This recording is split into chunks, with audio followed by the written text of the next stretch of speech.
Good morning students, एक बार फिर welcome है आपका पारस ऑनलाइन क्लासेस के अंदर।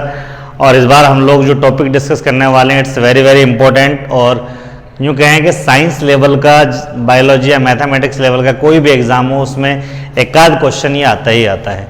तो बहुत इंपॉर्टेंट टॉपिक है, इसलिए बिल्कुल कंसंट्रेट होकर के सुने और इसको नोट भी करें। बच्चों, आज का जो हमारा टॉपिक है उसका नाम है एसिडिटी। अम्लता के बारे में बात कर रहे हैं बच्चों। एक खास बात ये ध्यान रखें बच्चों आप लोग कि ये कार्बनिक यौगिकों की एसिडिटी की बात कर रहा हूं मैं।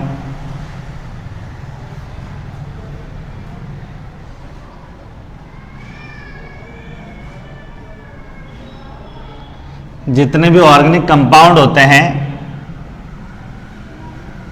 कार्बनिक यौगिक जो होते हैं बच्चों, उसकी एसिडिटी की, उसकी अम्लता की बात कर रहा हूं मैं आपसे। ठीक है, तो देखो बच्चों, अगर हम लोग एसिडिटी की बात करें, अम्लता की बात करें, तो ये दो चीज़ों से कंट्रोल होती है हमारे पास में। ये दो टाइप के क्वेश्चंस के अंदर आते हैं। इसके अंदर आता है पहला परसेंट एस कैरेक्टर से, परसेंट एस कैरेक्टर से, जिसको आप हम लोग परसेंट एस लक्षण भी बोलते हैं।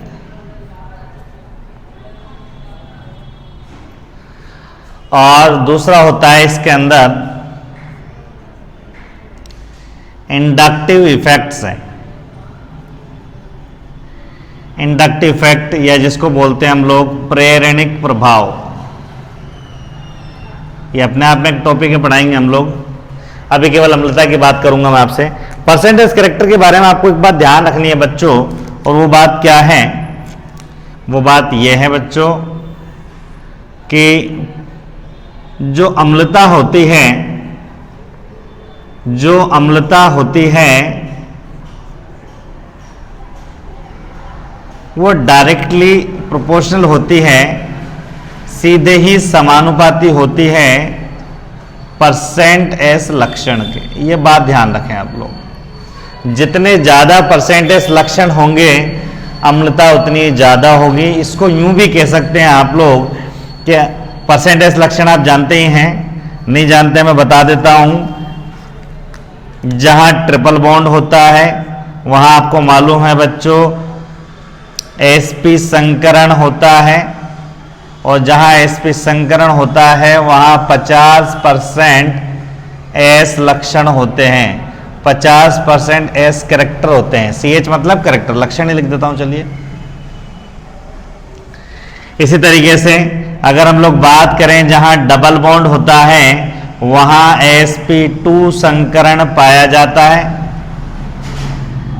और वहां 33.33% एस लक्षण पाए जाते हैं। इसी तरीके से जहां सिंगल बॉन्ड होता है वहां sp3 संकरण होता है, sp3 हाइब्रिडाइजेशन होता है, और वहां 25% एस लक्षण पाए जाते हैं। ये बात ध्यान रखने वाली है बच्चों। ठीक है, तो जितने ज्यादा बॉन्ड यूं कह सकते हैं उतने ज्यादा एस लक्षण, और जितने ज्यादा एस लक्षण अम्लता उतनी ज्यादा। और ये अगर आप कहें सर ये कैसे निकाले एस परसेंट, तो आपको पता है, मान लीजिए एक दुकान एस और पी ने मिलकर खोली है, तो बताओ दोनों की पार्टनरशिप कितनी कितनी हो जाएगी? आपको पता लगेगा सर दोनों के 50-50% के पार्टनरशिप हो गए। मान लीजिए एक दुकान एस ने अपना जो पैसा लगाया उसका दुगना पैसा लगाया पी ने, तो बताओ एस का उसमें प्रॉफिट में कितना परसेंट होगा? तो टोटल 2 और 1 3 हो गए, 2 हिस्से इसके, एक हिस्सा इसका है। 300 से डिवाइड करेंगे 33.33% आ जाएगा। यहीं पर एक दुकान एस और पी ने लगाई, पी ने 3 गुना पैसा लगाया, एस ने 1, टोटल कितने हिस्से हो गए? 3 और 1 4, 100 से डिवाइड कर दिए 25। तो ऐसे याद इसको रख सकते हैं। पहली बात ये। अब एग्जाम में क्वेश्चन एक आया हुआ है, एक क्वेश्चन आया हुआ है एग्जाम में कि भैया किसकी अम्लता सबसे अधिक होगी? निम्न में से किसकी अम्लता सर्वाधिक होगी?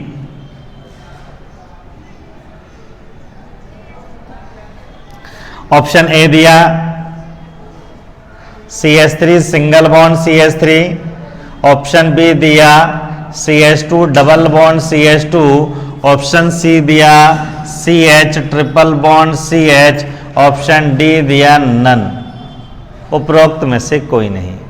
अब मुझे बताइए बच्चों, इनकी अगर मैं बात करूं यहां पर, तो बताइए एसिडिटी किसके ज्यादा हो जाएगी? सबसे ज्यादा हो जाएगी आपकी किसकी? CH ट्रिपल बॉन्ड CH की। क्यों हो जाएगी? क्योंकि जितने ज्यादा बॉन्ड होते हैं उतने ज्यादा परसेंटेज लक्षण होते हैं, और जितने ज्यादा परसेंटेज लक्षण होते हैं अम्लता उतनी ज्यादा होती है।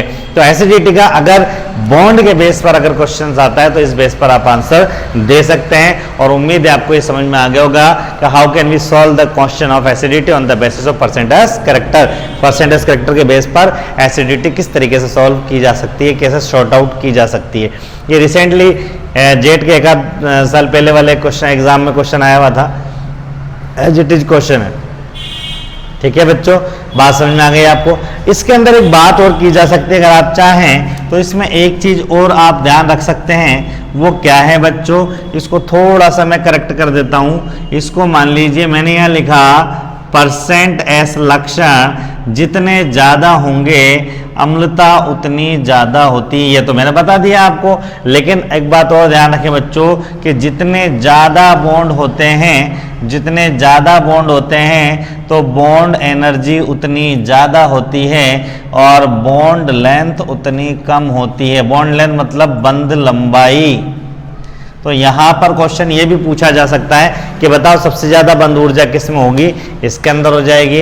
ये आपसे क्वेश्चन पूछा जा सकता है बताओ सबसे कम बंध लंबाई किस में होगी? आंसर है ये वाले में। तो जितने ज्यादा बॉन्ड उतने ज्यादा परसेंटेज कैरेक्टर, जितने ज्यादा परसेंटेज कैरेक्टर उतनी ज्यादा अम्लता, जितनी ज्यादा अम्लता उतनी ज्यादा बॉन्ड एनर्जी, बंध ऊर्जा, लेकिन उतनी कम बंध लंबाई। ठीक है बच्चों, इसका एक बार स्क्रीनशॉट ले लीजिए, फिर हम लोग इंडक्टिव फैक्ट की तरफ चलते हैं। ले लिया आप लोगों ने? चलिए बच्चों, अब हम लोग बात कर रहे हैं कि इंडक्टिव इफेक्ट, प्रेरक प्रभाव कैसे एसिडिटी को, अम्लता को इफेक्ट करता है, इसके बारे में हम लोग बात करने वाले हैं। अब हम लोग बात करेंगे एक्चुअली में इंडक्टिव इफेक्ट क्या चीज है अपने आप में, तो ये भी बात की जा सकती है। देखो बच्चों, मैं बता दूं आपको इंडक्टिव इफेक्ट क्या चीज होती है कि मान के चलिए सपोज आपके पास में एक कार्बन की चेन है और उसके ऊपर एक अधिक विद्युत ऋणी एलिमेंट, एक अधिक विद्युत ऋणी तत्व, हाई इलेक्ट्रोनेगेटिव एलिमेंट जुड़ा हुआ है। कोई भी हेलोजन हो सकता है। मान लीजिए सपोज ये फोन है, फ्लोरीन ऑक्सीजन नाइट्रोजन, फोन है ये मान लीजिए। तो क्या होगा? ये बंध के इलेक्ट्रॉनों को अपनी तरफ आकर्षित करेगा और इसके ऊपर आ जाएगा पार्शियली नेगेटिव, इसके ऊपर आंशिक ऋणावेश आ जाता है, इस पे आ जाता है आंशिक धनावेश। जब इलेक्ट्रॉन की कमी होती है तो ये इससे खींच लेता है, इस पे आ जाता है बच्चों, और जब इससे कमी होती है तो इससे खींच लेता है, और बच्चों इस पे आ जाता है हमारे पास में। तो इस तरीके से ये चेन चलती रहती है, लेकिन ये केवल एप्लीकेबल होती है 3 कार्बन, उससे ज़्यादा इसके ऊपर ये इफेक्ट शो नहीं होता है। तो कहने का मतलब ये प्रेरणिक प्रभाव आपका 3 कार्बन तक ही चलता है। इसको यूँ समझ के चलिए कि साइकिल खड़ी है बहुत सारी, आप एक साइकिल धक्का लगाएंगे आपस में गिरती चली जाएंगी, वो अपनी एनर्जी दूसरे को देते जाएंगे, लेकिन जब एनर्जी कम हो जाएगी तो लास्ट वाली साइकिल उनको रोक लेते। तो इसी तरीके से यूँ कह सकते हैं बच्चों कि यहाँ पर इसकी इलेक्ट्रोनेगेटिविटी ज़्यादा है, विद्युत ऋणता ज़्यादा है, इसने इलेक्ट्रॉन खींचा, इस पर नेगेटिव आ गया, ऋणावेश आ गया, इस पर धनावेश, इससे इलेक्ट्रॉन से छीन लिया। जब इस पर इलेक्ट्रॉन की कमी हुई तो इसने इस पर प्रेशर लगाया, इसमें कमी हुई तो इसने प्रेशर लगाया। इस तरीके से हम लोग इलेक्ट्रोनेगेटिव शो कर सकते हैं। अब ये प्रेरणिक प्रभाव में ये बात ध्यान रखें, जो इलेक्ट्रॉन अपनी तरफ खींचता है उसको हम लोग कहते हैं -I समूह। क्या बोलते हैं बच्चों? इसको बोलते हैं -I समूह, या माइनस तो आप जानते ही हैं, चूंकि माइनस आ रहा है। I फॉर इंडक्टिव हो गया, प्रेरणिक हो गया, ग्रुप आपको पता ही है। तो -I समूह की मैं बात कर रहा हूं आपसे बच्चों। और अगर हम लोग इसकी बात करें बच्चों, अगर हम लोग इसकी बात करें जिससे इलेक्ट्रॉन खींचा गया है, ये कहलाता है आपका +I समूह। क्या कहलाता है बच्चों? +I समूह। तो यूं कह सकते हैं कि टोटल 2 टाइप के ग्रुप हो गए, +I समूह और -I समूह। अगर +R और -I ग्रुप की बात करें तो -I समूह के अंदर आपके सारे हेलोजन आ जाते हैं, मतलब फ्लोरीन, क्लोरीन, ब्रोमीन और आयोडीन आ जाता है। इसके अलावा हमारे पास में साइनाइड इसके अंदर आ जाता है, आइसोसाइनाइड इसके अंदर आ जाता है। इसके अलावा NO2 इसके अंदर आ जाता है, इसके अलावा OH इसके अंदर आ जाता है। ठीक है बच्चों, इसके अलावा आपका SO3 इसके अंदर आ जाता है। तो कहने का मतलब बच्चों ये है, ये -I ग्रुप्स हैं जो आपको नजर आ रहे हैं। ठीक है बच्चों, अगर हम लोग +I ग्रुप की बात करें तो केवल 2 एग्जाम्पल इसके अंदर आपको याद रखने हैं। एक याद रखना है आपको CH3 और एक याद करना है आपको C2H5, जिसको आप CH3CH2 भी लिख सकते हैं। ठीक है बच्चों, ये इलेक्ट्रॉन दाता समूह है, इलेक्ट्रॉन देने का काम करते हैं, ये इलेक्ट्रॉन खींचने का काम करते हैं। ये बात ध्यान रखनी है आपको। अब हम लोग इंडक्टिव इफेक्ट के बेस पर अगर अम्लता की बात करते हैं तो वो कैसे डील की जाती है उसके बारे में हम लोग बात करने वाले हैं। एक बार इसका भी स्क्रीनशॉट ले लीजिए आप। चलिए, ये मैथिल समूह है, लिख लेंगे मैथिल, और ये एथिल समूह है आपका।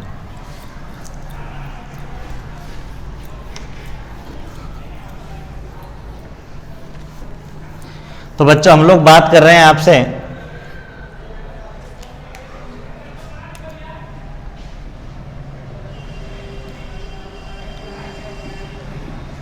इंडक्टिव इफेक्ट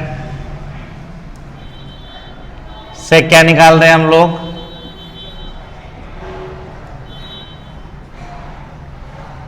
एसिडिटी निकाल रहे हैं, अम्लता निकाल रहे हैं। और अगर हम लोग बात करें इसके अंदर बच्चों एसिडिटी की बात करें तो सबसे कम एसिडिटी होती है आपकी अल्कोहल की, और इतनी कम होती है कि ये पानी से भी गया गुजरा हो जाता है। अल्कोहल की बात करें हम लोग, यहाँ एक बात आपको ध्यान रखनी है, सब कुछ सॉल्व करने के लिए एक शॉर्टकट आपको याद रखना है, और वो याद रखना है कि +I group decrease acidity, +I समूह अम्लता हमेशा घटाएंगे, और -I ग्रुप इंक्रीज्ड एसिडिटी, और -I समूह अम्लता बढ़ाते हैं। तो बच्चों इसकी बात करें हम लोग तो देखो बच्चों, इसकी बात करें तो अल्कोहल भी हमारे पास में मालूम है आपको कितने टाइप का होता है। आप कहेंगे सर अल्कोहल हमारे पास में 3 टाइप का होता है। अल्कोहल हमारे पास में 3 टाइप का होता है। सबसे ज़्यादा अम्लीय होता है 1 डिग्री, सबसे ज़्यादा अम्लीय होता है बच्चों हमारे पास में 1 डिग्री, 1 डिग्री अल्कोहल। उसके बाद होता है कम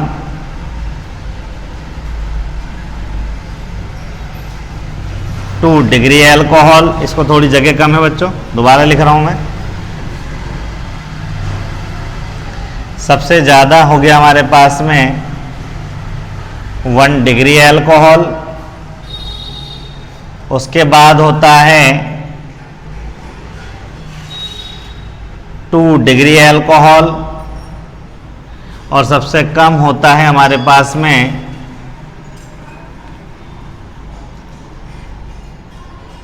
3 degree alcohol. 1 degree alcohol, 2 degree alcohol और 3 डिग्री अल्कोहल। इससे ज्यादा अम्लीय आपका कौन होता है? जल होता है। अल्कोहल में सबसे ज्यादा अम्लीय कौन होता है भैया? जल होता है।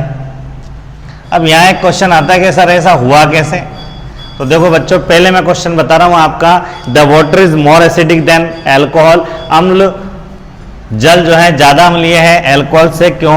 कि अगर आप गौर से देखेंगे तो जल हमारे पास में होता है H और OH, और हमारे पास में अल्कोहल होता है ROH। और आपको मालूम होगा बच्चों, R का मतलब हम लोग जानते हैं, मैं पढ़ा चुका हूं आपको। R का मतलब या तो होगा आपका CH3 या होगा C2H5, या तो मैथिल होगा या एथिल होगा, या तो होगा आपका CH3 या होगा C2H5। कुछ बच्चों की डिमांड रहती है सर बोर्ड पे बड़ा बड़ा लिखा करो, दिखता नहीं है। एक्चुअल बच्चों क्या है कि मटेरियल इतना सारा होता है, फिर बार बार मिटा करके पॉसिबल नहीं है। आप मोबाइल को हॉरिजॉन्टल मोड पर रखा कीजिए ताकि आपको प्रॉब्लम कम से कम आए। दूसरा ये है कि आप थोड़ी सी जो इसकी विजुअलाइजेशन है और जो इसकी क्वालिटी है वो 1080p पे देखिए, ठीक है। थोड़ा सा नेट का रिचार्ज अच्छा वाला करवाइए ताकि साफ सुथरा आपको दिखे, ठीक है, समझ में आ गया। तो यहाँ पर अगर ये हमारे पास में दोनों में से ये आर की जगह हो सकता है, ये आर का मीनिंग है मेरे पास में। अब बच्चों मैंने आपको बताया कि प्लस आई समूह मतलब आर, मतलब CH3 या C2H5 जितने ज़्यादा होते हैं अम्लता उतनी कम हो जाती है, क्योंकि प्लस आई समूह क्या होता है, अम्लता घटाते हैं। तो देखिए बच्चों, अगर हम लोग बात करें तो ये पूरा एक प्लस आई ग्रुप है, यहाँ पर 2 प्लस आई ग्रुप हैं और यहाँ 3 प्लस आई ग्रुप हैं। जब प्लस आई ग्रुप क्या करते हैं, इलेक्ट्रॉन देने का काम करते हैं। ये इलेक्ट्रॉन देगा ऑक्सीजन को, ऑक्सीजन पर इलेक्ट्रॉन का घनत्व, इलेक्ट्रॉन की डेंसिटी बढ़ जाएगी। यहाँ 2 देने वाले हैं, जब दोनों देंगे मिलके तो इलेक्ट्रॉन पर और ज़्यादा डेंसिटी बढ़ जाएगी और ज़्यादा घनत्व बढ़ जाएगा। और यहाँ पर 3 देने वाले हैं, तो तीनों जब मिलके देंगे तो यहाँ पर कार्बन पर इलेक्ट्रॉन की डेंसिटी बढ़ जाएगी, इससे ऑक्सीजन पर इलेक्ट्रॉन की डेंसिटी बढ़ जाएगी, इलेक्ट्रॉन घनत्व। और जब इलेक्ट्रॉन की डेंसिटी बढ़ जाएगी तो ऑक्सीजन इस हाइड्रोजन को बोलेगा मुझे छोड़ के जाना मत, अपने पास बहुत पैसा है, बहुत इलेक्ट्रॉन है, क्यों, अपने पास 3 देने वाले हैं, अपने पास 2 देने वाले, अपने पास 1 देने वाला है। तो यहाँ पर 1 देने वाला तो कहेगा यार तेरे से ज़्यादा तो वो है, जो खूब सारे देने वाले अपने पास है ही नहीं, तो ये नाराज होकर चला जाएगा। और जब आपको पता है जब कोई H निकलता था उसी को तो अम्लता बोलते हैं हम लोग, उसी को तो एसिडिटी बोलते हैं। तो जितने ज़्यादा CH3 ग्रुप होते हैं, जितने ज़्यादा प्लस आई समूह होते हैं, अम्लता उतनी कम हो जाती है। ये बात आपको ध्यान रखनी चाहिए, जितने ज़्यादा प्लस आई समूह होते हैं अम्लता उतनी कम हो जाती है। यहाँ पर जल में कोई भी प्लस आई समूह नहीं है, देने वाला कोई नहीं है, इसलिए हाइड्रोजन तुरंत निकल के भाग जाएगा। इसलिए जो जल होता है वो अधिक अम्लीय होता है एल्कोहल से। आगे चलते हैं बच्चों, एल्कोहल से भी ज़्यादा पावरफुल लोग मिले हमें, और एल्कोहल से ज़्यादा पावरफुल जो लोग हैं बच्चों वो हमें मिले थे। एल्कोहल से ज़्यादा पावरफुल जो लोग मिला बच्चों वो थे हमारे पास में फिनॉल। फिनॉल आप जानते हैं, बेंजीन पर जब OH होता है तो इसको हम लोग फिनॉल बोलते हैं, और ये था हमारे पास में इससे ज़्यादा। फिनॉल इससे ज़्यादा अम्लीय क्यों है, इसके 2 रीजन हैं। पहला तो आपको नज़र आ रहा होगा, डबल बॉन्ड है, डबल बॉन्ड है तो sp2 संकरण होगा, डबल बॉन्ड है तो sp2 संकरण होगा, डबल बॉन्ड है तो sp2 संकरण होगा, इलेक्ट्रॉन को अपनी तरफ खींचेगा और इलेक्ट्रॉन घनत्व तो कम हो जाएगा, H निकल जाएगा। एक तो ये रीजन, दूसरा अनुनाद की वजह से ऐसा होता है। फिनॉल जल से ज़्यादा अम्लीय होता है, लेकिन फिनॉल में भी 3 फैमिलीज कैटेगराइज की हैं मैंने, और उसमें भी ये है कि फिनॉल को भी कुछ लोग ज़्यादा स्ट्रॉन्ग बना देते हैं और कुछ लोग ऐसे हैं, ये बॉन्ड लगा या गोला मैंने आपको बताया था बच्चों, बात एक ही होती है। फिनॉल को भी कुछ लोग स्ट्रॉन्ग बना देते हैं या कमज़ोर बना देते हैं।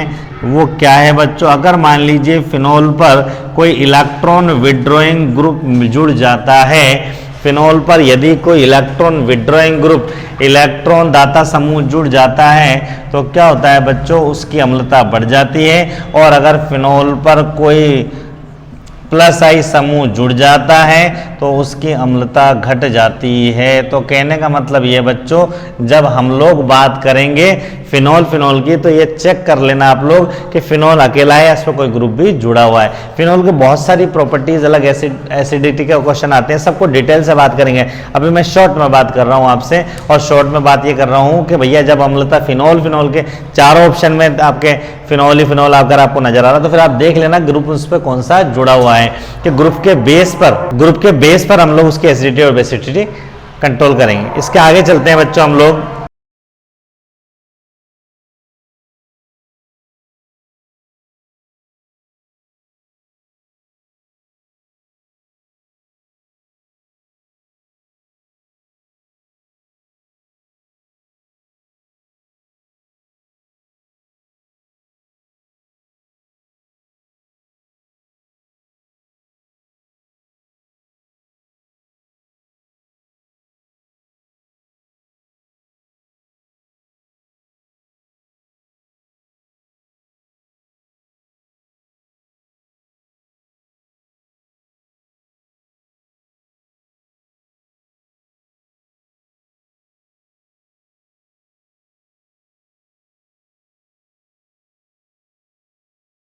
अब बच्चों हम लोग बात करें यहाँ पर कि फिनॉल से भी ज़्यादा अम्लीय कौन होता है, कार्बोक्सिलिक अम्ल होते हैं, CH3COOH। आप कहेंगे सर क्यों, इसके बच्चों इसका जो रीजन है, इसका बड़ा रीजन तो यह है कि इसमें समान अनुनादी संरचना पाई जाती है।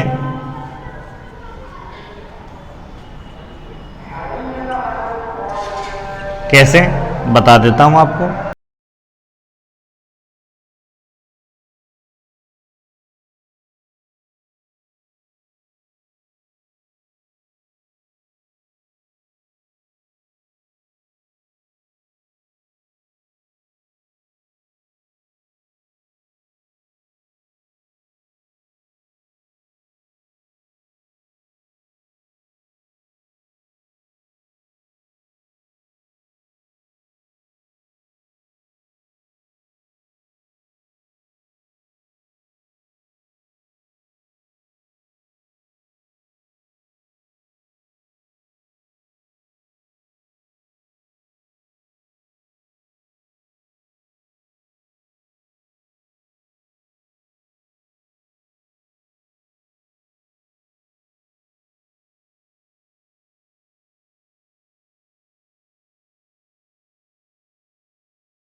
देखिए बच्चों, फिनोल की बात कर रहे हैं हम लोग। तो फिनोल के अंदर अगर मैं अनुनादी संरचना की बात करूं तो ये हमारे पास में फिनोल है और ये हमारे पास में फिनोल की एक्चुअल स्ट्रक्चर मैंने आपके सामने बनाई। अगर इसकी बात हम लोग करेंगे बच्चों, एक्चुअल स्ट्रक्चर की बात करेंगे अगर हम लोग, तो आप गौर से देखिए बच्चों, अगले स्टेप में क्या होगा कि ये वाला इलेक्ट्रॉन यहां चले जाएंगे और ये वाला बॉन्ड यहां चला जाएगा। इलेक्ट्रॉन यहां आएंगे तो ये आपका डबल बॉन्ड हो जाएगा बच्चों, यहाँ डबल बॉन्ड हो जाएगा। ऑक्सीजन पर ये दो इलेक्ट्रॉन, दो तो ये रहे, दो ये वाला इलेक्ट्रॉन पे तो यहाँ चला गया और ये आ गया आपका प्लस। ये वाला बॉन्ड यहाँ आएगा तो बन जाएगा माइनस और ये बॉन्ड हो गया। पहली स्ट्रक्चर तो आपको याद रखनी है, पहली संरचना तो आपको याद करनी है, बाकी सब मैं आपको बनाना सिखा दूंगा। देखो किस तरीके से इलेक्ट्रॉन यहाँ शिफ्ट हुए, बॉन्ड बन गया, बॉन्ड यहाँ शिफ्ट हुए, इलेक्ट्रॉन बन गया, इलेक्ट्रॉन शिफ्ट होंगे, बॉन्ड बन गया, बॉन्ड शिफ्ट हुआ, इलेक्ट्रॉन बन गया।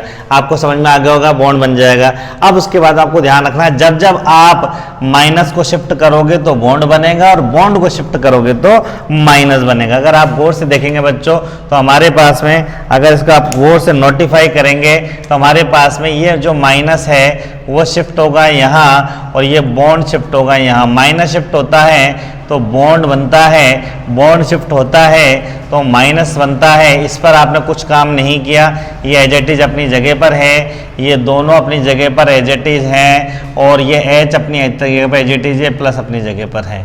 ठीक है, अगले स्टेप में क्या किया बच्चों, आपने ये माइनस को शिफ्ट किया यहाँ और इस बॉन्ड को शिफ्ट किया आपने यहाँ। माइनस को यहाँ शिफ्ट करेंगे तो बॉन्ड बन जाएगा और बॉन्ड को यहाँ शिफ्ट करेंगे तो माइनस बन जाएगा और यहाँ यूँ कह सकते हैं बच्चों ये आ गया आपका फिनोल।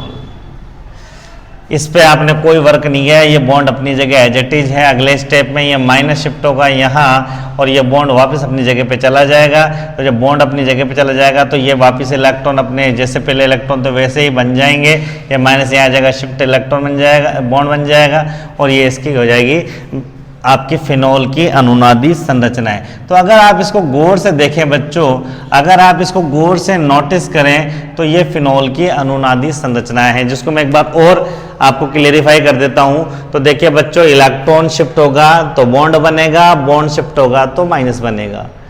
इलेक्ट्रॉन शिफ्ट होगा तो बॉन्ड बनेगा, बॉन्ड शिफ्ट होगा तो माइनस बनेगा। ये पहली स्ट्रक्चर आपकी बन गया तैयार। इलेक्ट्रॉन शिफ्ट हुआ, बॉन्ड बन गया, सिंगल था डबल बॉन्ड हो गया, बॉन्ड शिफ्ट हुआ, माइनस बन गया। अगले स्टेप में 5 स्टेप बाकी आपको मालूम है कि जब जब माइनस को शिफ्ट करोगे बॉन्ड बना देना, बॉन्ड को शिफ्ट करोगे माइनस बना देना। माइनस को शिफ्ट किया, बॉन्ड बन गया, बॉन्ड को शिफ्ट किया, माइनस बन गया।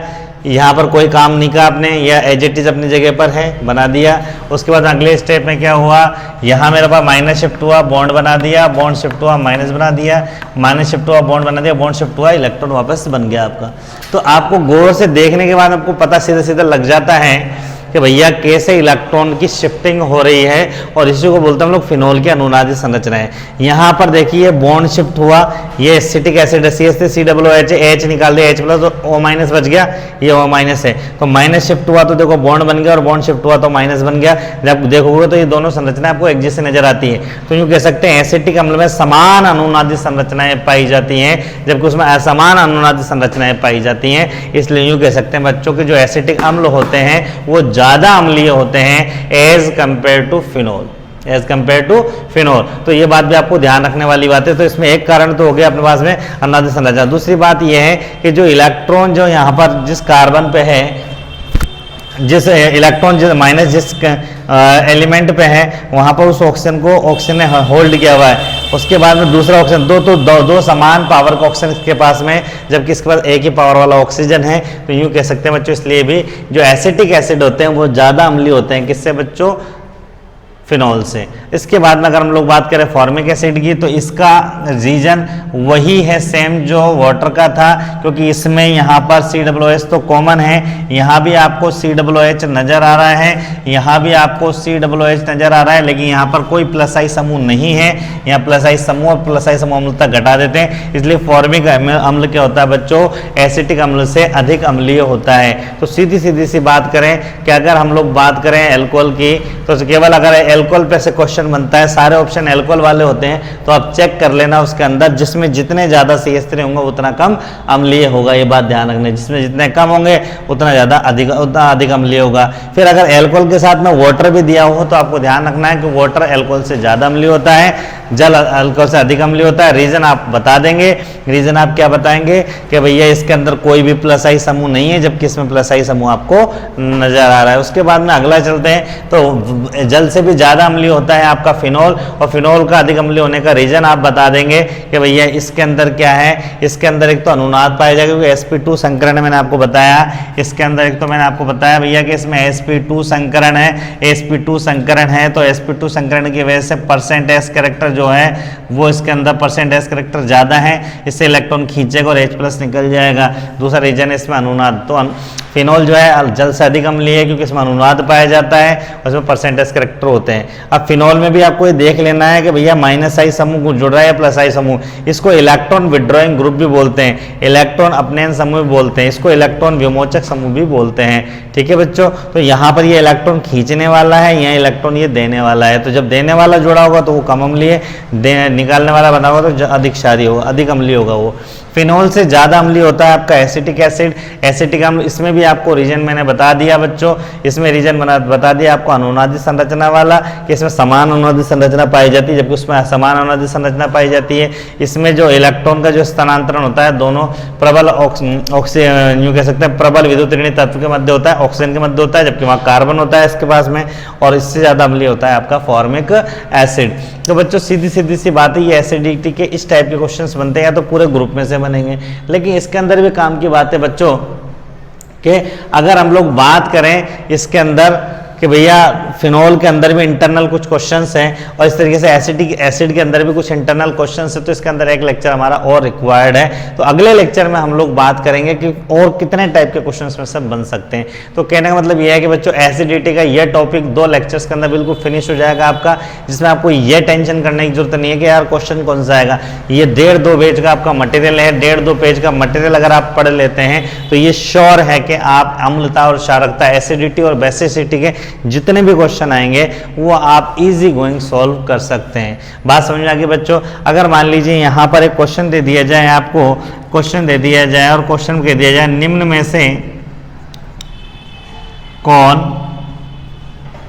सर्वाधिक, निम्न में से कौन